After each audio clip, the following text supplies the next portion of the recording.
What a beautiful spring day. The gorgeous sun is shining brightly. And my patio container garden is absolutely basking in the sun's warm glow. My edible garden is continuing to thrive and producing an abundance of fresh herbs. I've invested a fair amount in creating this little oasis right outside my door, and I don't want a single herb to go to waste. And today we are focusing on something many gardeners tend to struggle with: how to preserve your bountiful herb harvest and enjoy those delicious flavors all year round. My patio garden may be small, but it produces more fresh herbs than I can honestly use. So today I'm going to show you my favorite preservation methods that ensures that nothing goes to waste. So without further ado, let's jump right into today's video: garden to table. And today's focus is something I think a lot of gardeners struggle with: preserving your bountiful herb harvest to avoid waste. Growing your own herbs is incredibly rewarding. They're beautiful, fragrant, and add wonderful flavor to all your home-cooked meals. But even the most ambitious cook can't use all these delicious herbs while they're still fresh. And that's where preservation comes in. Preserving herbs offers several benefits: availability year-round regardless of season, cost savings compared to buying packaged herbs, quality control, you know exactly what you're cooking with. It reduces food waste, and for me personally, it's the satisfaction of truly going from garden to table. Not much beats that in my opinion. Let me show you my two favorite methods that have truly transformed how I cook. My go-to preservation method is dehydrating. It's simple, effective, and produces herbs that maintain their wonderful flavor for months. The process is actually pretty straightforward. Harvest herbs in the morning after the dew has dried, but before the sun gets too intense. Gently rinse and pat dry, and make sure to remove any damaged leaves or unwanted stems. Place on dehydrator trays, or if you don't have a dehydrator, then arrange them on baking sheets. I set my dehydrator from about 95 to 105 degrees Fahrenheit. Most herbs take 12 to 15 hours to completely dehydrate, depending on their moisture content and, honestly, the type of dehydrator used. Rosemary and thyme dry faster than, let's say, basil or mint. And with a quality dehydrator, herbs could completely dry within 3 to 4 hours.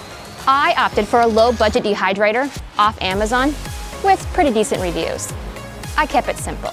Don't have a dehydrator? No problem. Just hang your herbs upside down in a cool, dry area of your home, preferably out of the way. Herbs thrive best when regularly harvested, which helps them avoid going to seed too early. And I have unfortunately learned the hard way that once an herb goes to seed, the flavor is drastically impacted. I tend to collect herbs every 3 or 4 days and dehydrate them as soon as possible to preserve their freshness. And I make sure to never harvest more than 1/3 of the plant so that it will continue to thrive. Once dried, you can either store herbs whole or grind them to your preferred consistency. I personally prefer to store the herbs until I have enough collected to fill one of my glass spice jars. I like to use a dedicated coffee grinder for larger quantities, and for smaller batches, a pestle and mortar are also a great option. The only other tool needed is a clean funnel with a large opening. I use these clear, airtight spice jars, which are perfect for storage. Just be sure to label each jar with the herb name and date. While they look beautiful on display, keeping them in a cool, dark place will help preserve their color and flavor much longer. And herbs are just the beginning. My peppers and tomatoes work amazingly well using this method as well.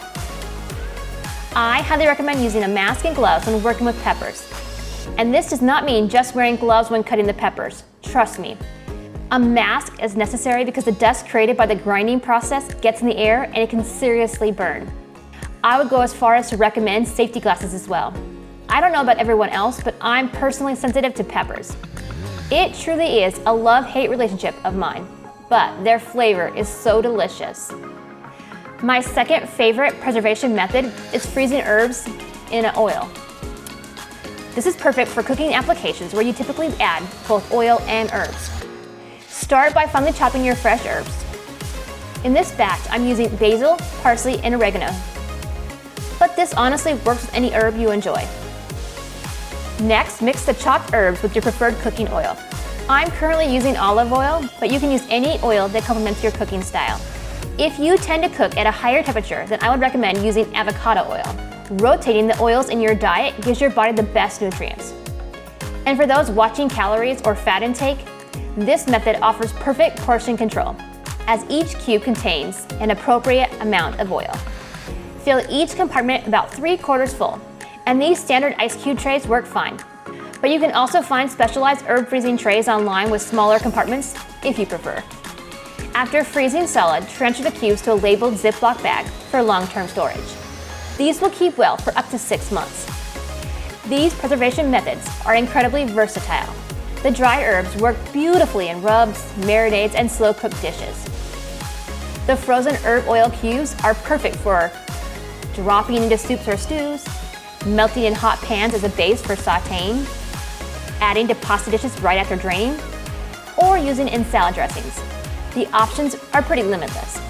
Just pop one out whenever you need that burst of herb flavor.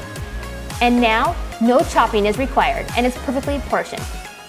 When planning your herb garden with limited space, make strategic choices. This year, I opted not to grow green onions or garlic, since they are readily available at the store and, honestly, take up valuable space that can be used for herbs that are more expensive to buy. This is especially true when produce is out of season. Oh, and speaking of garlic, here's a bonus tip. Store-bought garlic sometimes sprouts before you can use it all. Don't let it go to waste. Peel the cloves, chop them in the food processor with a bit of oil, and freeze them just like our herb cubes. Will be appreciated. I personally recommend setting aside dedicated areas for best organization. If you were drying herbs by hanging them upside down, a well-ventilated closet may be your perfect solution. And if you are like me and have little humans getting in and out of your fridge or freezer, I would highly recommend getting a separate upright garage freezer. An upright freezer is perfect for freezing whole sheets of herb cubes, with plenty of room for storing the frozen cubes in clearly labeled bags afterward. Plus, the extra storage space when your vegetable garden starts producing excess growth will be appreciated. With these simple preservation methods, you can enjoy your garden's bounty all year long. Whether you're dehydrating for your regular spice rack needs or freezing in oil for cooking, these techniques ensure that none of your hard work in the garden goes to waste. Did you find my tips and techniques helpful? If so, please let me know in the comments. And if you have any garden insight that you would like to share, I'm all ears. Thanks for chatting. Happy gardening and happy cooking. Until next time, stay chatty.